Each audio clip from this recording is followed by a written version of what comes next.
Thierry, bonsoir. Bonsoir. Les minutes de l'EASL recommencent.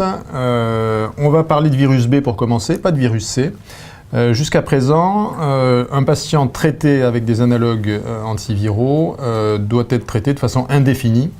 Ça nous pose parfois des problèmes vis-à-vis de l'observance des patients, des problèmes sur la longueur en années. Tu as vu un travail qui peut éventuellement faire changer les choses. Exactement. En fait, effectivement, les recommandations de l'AFEF, les guidelines de l'EASL de 2012 incitent à des traitements, comme tu l'as dit, indéfinis, ce qui est certainement une politique maximaliste, considérant le risque élevé et d'ailleurs prouvé de récidive à l'arrêt du traitement. En fait, la présentation que nous avons vue ce jour, elle avait fait déjà l'objet d'abstracts antérieurement. Il s'agit d'une présentation du GREC sur 60 patients. Il s'agit de patients porteurs chroniques d'hépatite à virus B, antigène HBE négatif, non cirrhotique. Et ce qui est intéressant, c'est qu'on a un recul puisque ce sont des patients qui ont été traités pendant au moins 4 ans par antiviraux, avec une virosuppression d'au moins 3 ans, avec des transaminases strictement normales pendant le même temps. Et ces patients, on a donc exclu les cirrhotiques et les co-infectés, VHT ou VIH. Des règles ont été définies au moment de l'arrêt du traitement en disant si le patient rechute, on reprendra le traitement dans certaines conditions qui sont mentionnées dans la diapositive jointe, notamment en fonction des transaminases et de la hauteur de cytolyse et en fonction de la hauteur également de l'augmentation d'ADN du virus B. La surveillance est drastique, mensuelle, pendant 12 mois.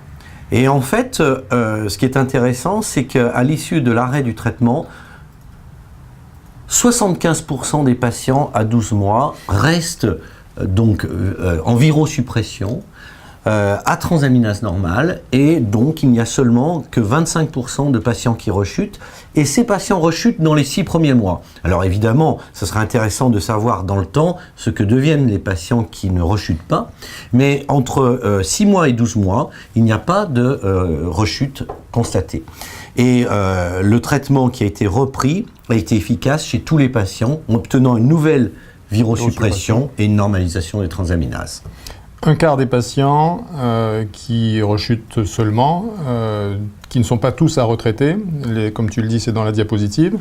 Les recommandations de l'EASL sur le traitement du virus B sont actualisées, sont publiées ce jour. Exactement. Elles modifient les choses ? Mais justement, ça tombe à propos, puisqu'aujourd'hui ont été présentés les nouveaux guidelines de l'EASL concernant le traitement de l'hépatite chronique à virus B, proposant de suspendre le traitement chez les patients antigène HBE négatifs après 3 ans de virosuppression par nuc, entecavir ou tenofovir, et également chez les sujets antigène HBE positifs après 1 an de séroconversion solide dans les mêmes conditions. D'accord. Et ça concerne tous les patients traités ? Ça concerne les patients qui sont porteurs d'une hépatite chronique, excluant formellement toutes les cirrhoses. Mais on peut s'autoriser à suspendre le traitement dans ces conditions. Le patient cirrhotique étant traité indéfiniment. Absolument. Merci Thierry, à demain.